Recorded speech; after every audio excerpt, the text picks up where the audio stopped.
Welcome to Transforming the Toddler Years, the podcast for conscious parents, caregivers, and educators who believe tantrums aren't terrible. They are powerful opportunities for connection, growth, and learning during the first 5 years.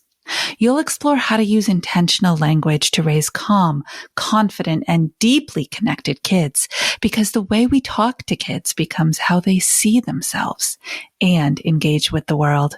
Hi, I'm your host, Cara Terrell, classroom teacher turned parent educator and teacher trainer. Are you ready to nurture your children's mind, body, and spirit? Welcome, Toddler Tribe. Let's transform the toddler years together. Hey, Toddler Tribe. It's summer 2026, and with so many new listeners here at the Transforming the Toddler Years show, thank you, by the way, for subscribing, following, and listening. We love growing with you. I decided it would be a great opportunity to re-release a mini-series from last fall. It's called The 4 C's of Collaborative Discipline, and over 5 weeks, I share with you the core methodology, the foundation of what we believe here at Core 4 Parenting, and the way that we work intentionally by using our words to connect deeply with our kids, to communicate effectively, and to allow them to have a voice in our home, even if we don't agree. That's our core belief, and I am so excited to reshare this series with you. So if you heard it in the past, listen again, because it's very likely that with your kids at a different age and a different stage, you are going to catch different things. And if this is your first time listening, then welcome, lean in, and be sure to rate and review the show and tell us what you're learning. Welcome back, Toddler Tribe, to the second in our 5-part series about the 4 C's of collaborative discipline. If you missed it, you're going to want to go back and catch the first episode where I do an overview of the 4 C's with an example with a slightly older child, so that you can tag right into this episode. So today we are going to talk about the first C. And if you downloaded the free PDF, you can see that it's really cyclical. So that cycle just moves right around and feeds back into connection. But if you're entering the cycle for the first step, you always enter at connect. Connection is the key to everything you want to experience with your little people in your life. And so here's a few things about connection that matter. Okay. It's not about words. We don't connect with words. Wow. Is that something that you've ever thought of before? We don't connect with words. We communicate with words, but we don't connect with them. When we have a connection to another person, when we relate to another person, there's that root word of relationship, right? It's a feeling. It's a knowing. It's a sensation. That connection. And it's ultimately energy. The energy field, the force that exists between two people. That is connection. And it's essential. Without that piece, none of these other steps work. This is the foundation. A relationship, a healthy, functional relationship, is rooted in 4 core connectors. If you've heard this before, this is a great reminder. The core 4 connectors are values. They are human experienced values of mutual trust and respect and honesty and the ability to talk about all of those things. So when you think about your tiniest humans in your life, an 8-month-old, an 18-month-old, a 2.5, a 3-year-old, are those the first things that pop up in your mind? In order to be a strong, loving role model and caregiver for this person, I need to respect them. Probably not. It's not the culture that we live in. And that's hard. That is, you are working against our current culture. And so you're doing this very consciously. We talked about that in the last episode. You're doing this very intentionally. I want to build a connection, a relationship with the kids in my life. So you're going to want to prioritize respecting them and letting them know that you believe them. Honesty, right? They are born. They are born totally vulnerable, totally clear. Like there's no barrier there. It's full clarity. What I feel is what I show you. What I say is my truth.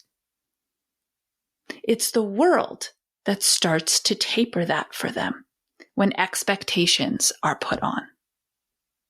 So from their tiniest moments, if you can be feeding them relationship builders, these invisible strings that connect you, that says, I believe your words and you can believe mine.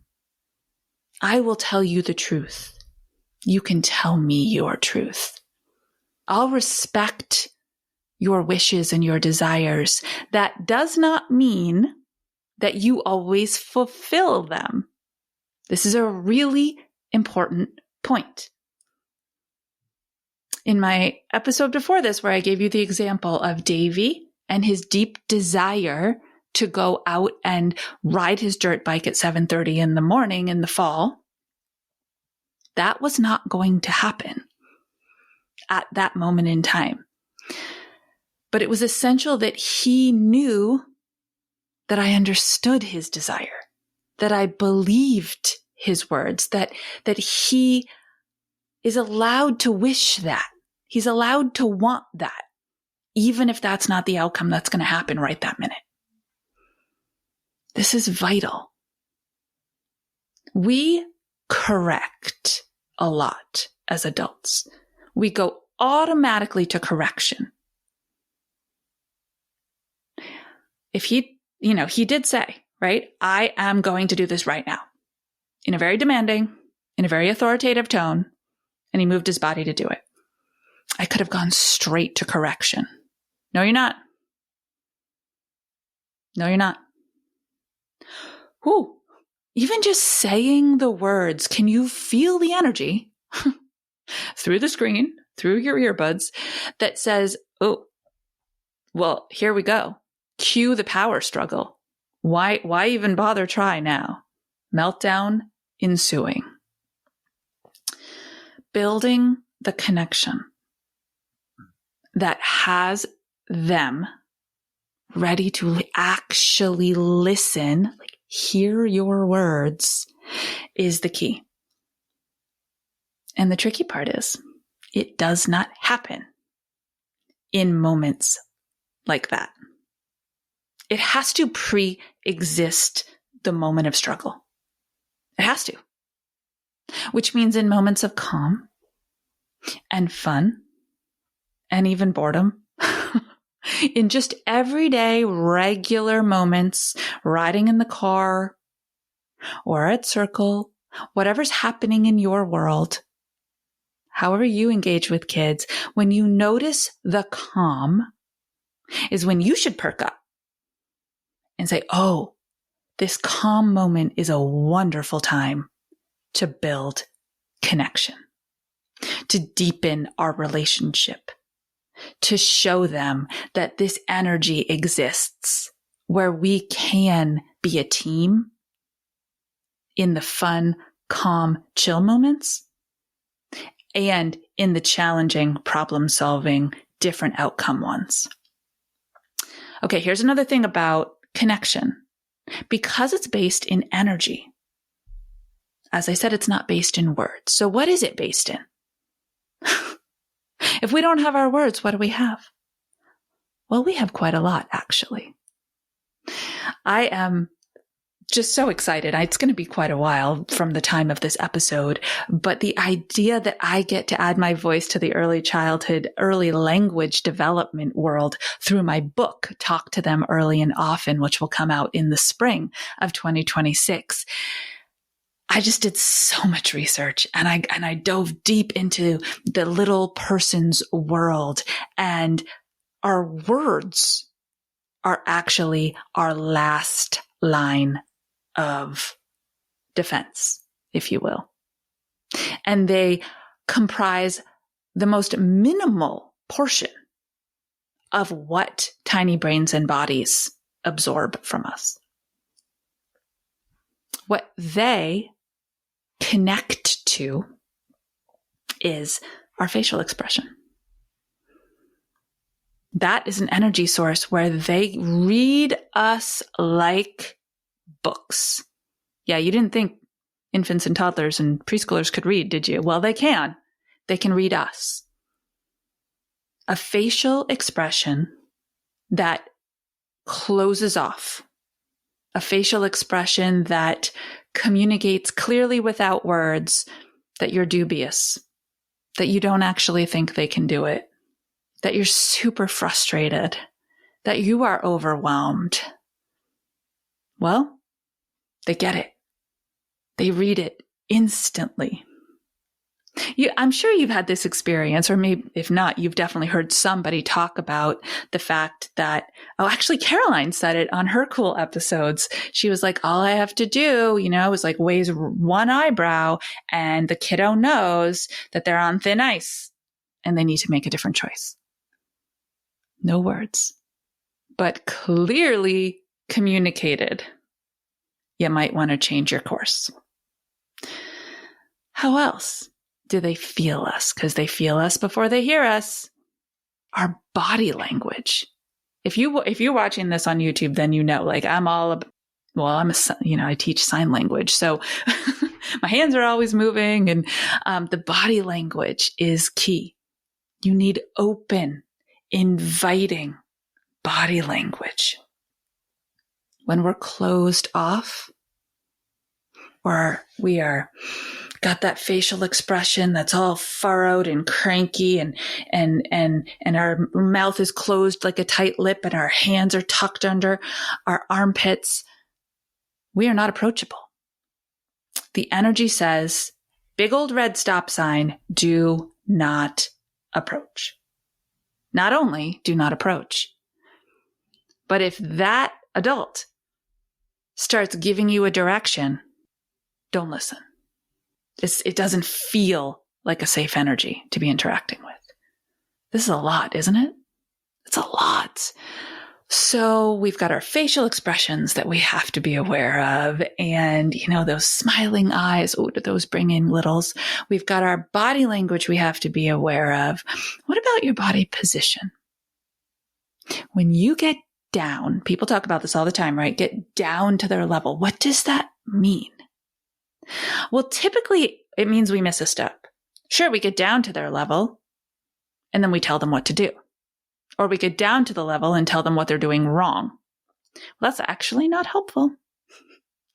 The connection in our body position, body posture, we call it, is a nonverbal communication moment. Just get down and be there. Sit side by side. Share space together before you even say anything. These are the connection pieces. Now think back. If you're a parent listening and you have your own kids, think back to those early infancy days.